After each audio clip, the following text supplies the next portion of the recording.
धाकड़ खबर, बेखौफजुमा बेबाक अंदाज। धाकड़ खबर के न्यूज रूम से मैं आपके साथ हूं अकरम रईस खान। उत्तर प्रदेश की दो तस्वीरों से आपको रूबरू कराने जा रहा हूं। पहली तस्वीर में आप देखेंगे, जानेंगे, समझेंगे कि पुलिस वाले ने, यानी कि एक दरोगा ने और एक सिपाही ने भारतीय जनता पार्टी के नेता के भांजे को थाने में पीट दिया तो उसका ट्रांसफर 700 किलोमीटर से ज़्यादा दूर कर दिया गया। दोनों का, एक का नहीं, दोनों का कर दिया। पहले दोनों को लाइन हाजिर किया, फिर उसके बाद उनका ट्रांसफर कर दिया। लेकिन वहीं दूसरी ओर पुलिस वालों ने एक बस्ती में घुसकर, जो मुस्लिम बस्ती है, घरों में मारपीट की, मस्जिद में घुसकर तांडव मचाया।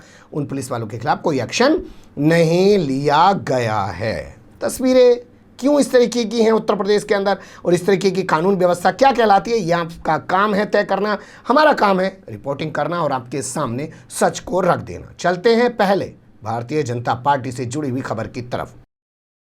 देखिए, आपको याद होगा मैंने आपके सामने 2-3 दिन पहले उत्तर प्रदेश पुलिस का एक हाल रखा था। उसमें कारनामों का जिक्र किया था मैंने उत्तर प्रदेश पुलिस के। तो उसी में बताया था कि मुरादाबाद का सिविल लाइन थाना है। सिविल लाइन थाने के सामने एक सैमसंग है, यानी कि सैमसंग मोबाइल का शोरूम है, और वहाँ पे एक लड़का काम करता है, अभिषेक शर्मा। अब अभिषेक शर्मा के पास कुछ लोग आ जाते हैं, वहाँ मोबाइल रिपेयरिंग को लेकर कुछ विवाद हो जाता है। उसके बाद अभिषेक शर्मा और उसके 2 साथियों को पकड़ कर थाने लाया जाता है। सामने ही थाना है, थाने के लिए चलो। उसके बाद बताया जा रहा है कि वहाँ सिविल लाइन थाने की कैंप चौकी पर तैनात दरोगा आ जाता है। वहाँ पर दरोगा का नाम महेश कुमार सिंह, मैंने उस दिन आपको बताया था, फिर से बता रहा हूँ। सिपाही आ जाता है कुलदीप। उसके बाद आन मिलो सजना, वो फट्टा होता है ना थाने के अंदर, उस पर लिखा होता है आन मिलो सजना, उससे उसको पीटा जाता है। पीटने के बाद उन तीनों को मुंशी के पीछे बैठा दिया जाता है। आरोप है कि इसके बाद जब सिविल लाइन एरिया के मंडल अध्यक्ष, जो भारतीय जनता पार्टी के नेता हैं, वो वहाँ जब सोनू सुमन पहुँचते हैं अपने समर्थकों के साथ, तो उनके साथ भी बदसलूकी की जाती है। एक हंगामा खड़ा हो जाता है। इसके बाद पूरा मामला भारतीय जनता पार्टी के लिए नाक का सवाल, या यूं कहें नाक का बाल बन जाता है। जो भी आप समझ सकते हैं वो समझ सकते हैं। इसके बाद नगर निगम के जो मेयर हैं, जिनका नाम है विनोद अग्रवाल, और उनके अलावा विधायक रितेश गुप्ता, दोनों बनिया बंधु हैं, तो ये अपने सैकड़ों समर्थकों के साथ डीआईजी के यहाँ पहुँच जाते हैं। डीआईजी का नाम हमारे पास है सलथ माथुर। उनके यहाँ पहुंच जाते हैं, उनसे शिकायत करते हैं। वो CO civil line Indu Siddharth को इस मामले की जांच दे देते हैं। जांच रिपोर्ट आ जाती है। उसके बाद एसएसपी बबलू कुमार इन दोनों को, यानी कि दरोगा को महेश कुमार सिंह को और सिपाही कुलदीप को लाइन हाजिर कर देते हैं, यानी कि लाइन भेज देते हैं। लेकिन उसके बाद अब खबर और बड़ी होती है। हिंदुस्तान अखबार में छपी इस खबर के मुताबिक इनका ट्रांसफ़र भदोही कर दिया गया है। हम लोगों ने गूगल किया और डिटेल निकाली। मैं आपके सामने स्क्रीन पे भी रखवा रहा हूँ उस डिटेल को, या आप लोग भी गूगल करके देखते हैं कि मुरादाबाद और भदोही के बीच की दूरी 700 कुछ किलोमीटर से ज़्यादा है। जी हाँ, 700 से भी ज़्यादा किलोमीटर के आसपास, 732 किलोमीटर से ज़्यादा ट्रांसफ़र कर दिया गया। तो भैया, इतनी ईमानदारी से यहाँ काम कर रहे हो तो दूसरी जगह इतनी ईमानदारी से काम क्यों नहीं कर पा रहे हो? जब इनको लाइन हाजिर कर दिया गया तो दूसरे थाने में ट्रांसफ़र कर दिया जाता, ज़िले के किसी और चौकी पे ट्रांसफ़र कर दिया जाता। लेकिन आप कल्पना कर सकते हैं, ज़िले से दूसरे ज़िले में ट्रांसफ़र कर दिया, और वो भी 732 किलोमीटर दूर। ये फैसला यहाँ के आईजी का तो हो नहीं सकता, क्योंकि यहाँ का आईजी तो 3-4 ज़िले देख रहा होगा। वो तो अपने ज़िलों के अंदर ही ट्रांसफ़र कर सके, उससे ज़्यादा तो उसके बस में है नहीं। तो रिपोर्ट जो है वो ऊपर भेजी गई है, लखनऊ। अब लखनऊ भेजी गई है तो इनका ट्रांसफ़र जो है मुरादाबाद से सीधे भदोही कर दिया गया। तो है ना कमाल की तस्वीर। पर क्या ऐसा कमाल आजमगढ़ में भी नजर आया? देख ली। अब आजमगढ़ की तस्वीर से आपको रूबरू कराते हैं। ये तस्वीर उभर के आई थी असल में वहाँ संडे को, लेकिन जब हमारे सामने मुरादाबाद वाली खबर गुजरी तो हमने कहा यार वो पुरानी तस्वीर पड़ी हो।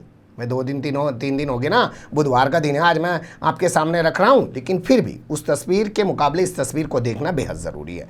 आजमगढ़, जैसा कि आप जानते हैं, वो ज़िला जहाँ पुलिस की गुंडाई का नज़ारा आए दिन सामने आता रहता है। कभी गौ हत्या के नाम पे घरों में घुस के, कभी जो है कोरोना के दौर में शादियाँ हो रही थी, पुलिस वालों ने जाके वहाँ किस तरीके के तांडव मचाए, आप गूगल कर लेंगे, तमाम चीज़ें आपके सामने आ जाएंगी। फिर से एक बार यहाँ पुलिस की खुल्लम खुल्ला गुंडाई दिखाई दी है। आजमगढ़ का निज़ामाबाद थाना पड़ता है। निज़ामाबाद थाने का गंथू वही एक गांव है, गंथुवई गांव का एक मोहल्ला है जिसे नट बस्ती कहा जाता है साहब। वहाँ पे 2 शख्स हैं, उनमें आपस में झगड़ा हो जाता है। झगड़ा हो जाने के बाद पुलिस को सूचना दी जाती है। क्रांतिकारी पुलिस उत्तर प्रदेश की जो एनकाउंटर में किसी को भी कहीं भी मार गिराती है, वो वहाँ पहुँच जाती है और उसके बाद वहाँ अपना नंगा नाच तांडव मचा देती है। घर में घुस घुस के मारपीट की जाती है।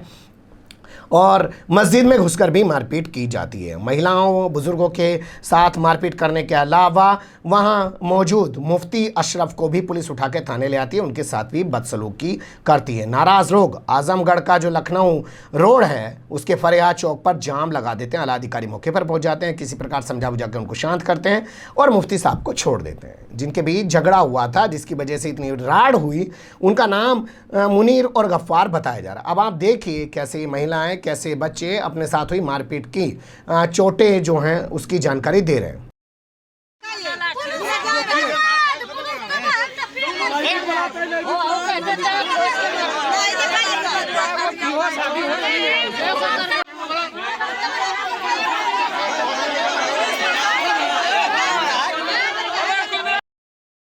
सुन लिया आपने कैसे बता रहे हैं लोग और कैसे अपनी चोटें दिखा रहे हैं, पुलिस ने किस तरीके का तांडव मचाया है, तस्वीरें इस बात की गवाह हैं। अब इसके बाद इनकी ज़बानी सुनिएगा कि कैसे पूरे घटनाक्रम को पुलिस वालों ने अंजाम दिया। लेकिन उससे पहले मुझे लगता है कि नाराज़ लोगों ने जो जाम लगाया, प्रदर्शन किया और उन्होंने जिस तरीके से अपनी बात रखी है वो भी देख लीजिए।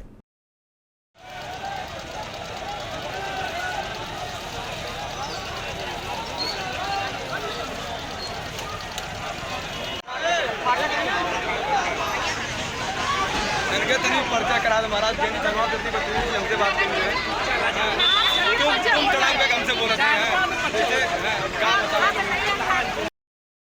अब यहाँ मैं आपके सामने इन लोगों के कुछ जो है बाइट्स आपके सामने रख रहा हूँ, जो हमारे पत्रकार साथियों ने वहाँ से हमें उपलब्ध कराई है, जिसमें ये मौलाना भी बता रहे हैं, महिला भी बता रही है और तमाम लोग बता रहे हैं कि किस किस तरीके से पुलिस ने वहाँ तांडव मचाया। झगड़ा किसके बीच में था? झगड़ा उन दो लोगों के बीच में था, उनको पकड़ लेते, लेकिन इनको पकड़ा गया। हो गया था चुपचाप बैठे रहे दुआरी पे ना से बारन मारन। कौन मारा है?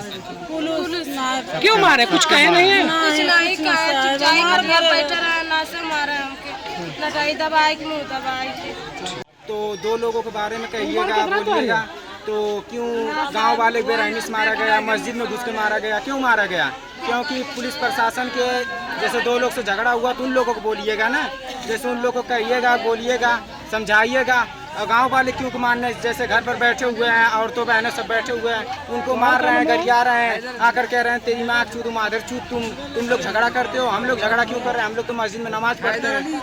साले हमारे बहनोई और आलम बदीनी हमारे रिश्तेदार मुफ्ती साहब, ये जो है यहाँ नेवा गाँव से औरतों की जमात हमारे में निकलती है घर में। ये मजहबी प्रोग्राम करते हैं, लोगों को नमाज और दूसरे फराइज सिखाते हैं, सबको इंसान बनाते हैं कि सब लोग मिल करके एक इंसान बने। वहाँ जमात गई वहाँ इस्लामपुरा में मुफ्ती साहब वहाँ बयान करने के लिए गए और वहाँ कुछ नट बिरादरियों में आपस में कोई झगड़ा था, उससे हमारा कोई लेना देना नहीं। झगड़ा था तो पुलिस गई, ठीक है पुलिस का काम हो जाएगी, पुलिस गई वहाँ महिलाओं को लाठी चलाई है। अगर कुछ हुआ तो महिलाओं पर लाठी क्यों चार्ज की गई? और जब महिलाओं पर लाठी चार्ज की गई तो वहाँ मुस्लिम औरत बेचारी गई थी जमात, वो किसी गाँव की बेचारी है, वहाँ पुलिस वाले जबरदस्ती में घर में घुस गए। मुफ्ती साहब ने मना किया, भाई मैं बयान करना चाह रहा हूँ, ये मेरे घर की औरत आई है, इज्जत और आबरू का मसला है, आप घर में क्यों जा रहे हैं? जो मुफ्ती उसको पकड़ी है तो दूसरे गाँव की औरत आई है।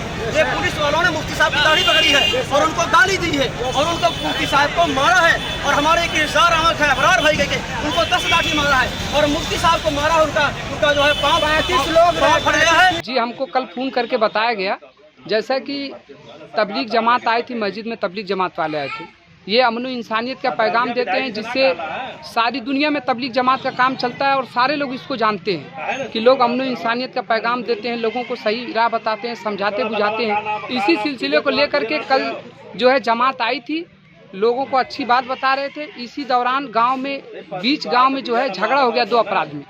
उसे झगड़े के दौरान जो है किसी ने फ़ोन किया और पुलिस के लोग आते हैं और उन दोनों लोग को जो है वहाँ से ले करके जो है बैठा देते हैं गाड़ी में। उसके बाद लाठी चार्ज करके सारे गांव वाले को मारते हैं, जिसमें बच्ची भी जो है महिलाओं के साथ जो है जुल्म ज्यादती की गई और गांव वाले को बेरहमी से मारा गया। किसी का सर फट गया, किसी का हाथ टूट गया, किसी के पैर जख्म हो गए। अब यहाँ आखिर में सवाल यही पैदा होता है कि मुरादाबाद में बीजेपी नेता के भांजे को पीटने वाले पुलिस वाले को 732 किलोमीटर उठा कर फेंक दिया गया, ट्रांसफ़र कर दिया गया, और यहाँ जो पुलिस वाले हैं वो अभी भी इसी निज़ामाबाद थाने में बैठे हुए हैं, उनके खिलाफ कोई एक्शन नहीं लिया गया। क्या इसलिए क्योंकि वहाँ पिटने वाले का नाम अभिषेक शर्मा था और यहाँ पिटने वाले का नाम मुफ्ती अशरफ है, या वो तमाम जो लोग हैं वो किसी धर्म विशेष से ताल्लुक़ रखते हैं, सीधे तौर पर कहा जाए कि मुसलमान हैं। ये तस्वीर बहुत कुछ बयान करती है कि उत्तर प्रदेश पुलिस किस तरीके से काम कर रही है, उत्तर प्रदेश में किस तरीके से काम हुआ या उत्तर प्रदेश में किस तरीके से काम कानून अपना कर रहा है। बने रहेगा धाकड़ खबर के साथ। फिलहाल कमेंट्स के रूप में आप लोग अपनी राय दे सकते हैं, खबर को लाइक कर सकते हैं, चैनल को सब्सक्राइब कर सकते हैं, ज़्यादा से ज़्यादा हमारी खबरों को शेयर कर सकते हैं। फिर ऐसे ही किसी सुलगते हुए या उलझते मुद्दे लेकर मैं आपके सामने हूँगा हाजिर। फिलहाल अभी मुझे दें इजाज़त।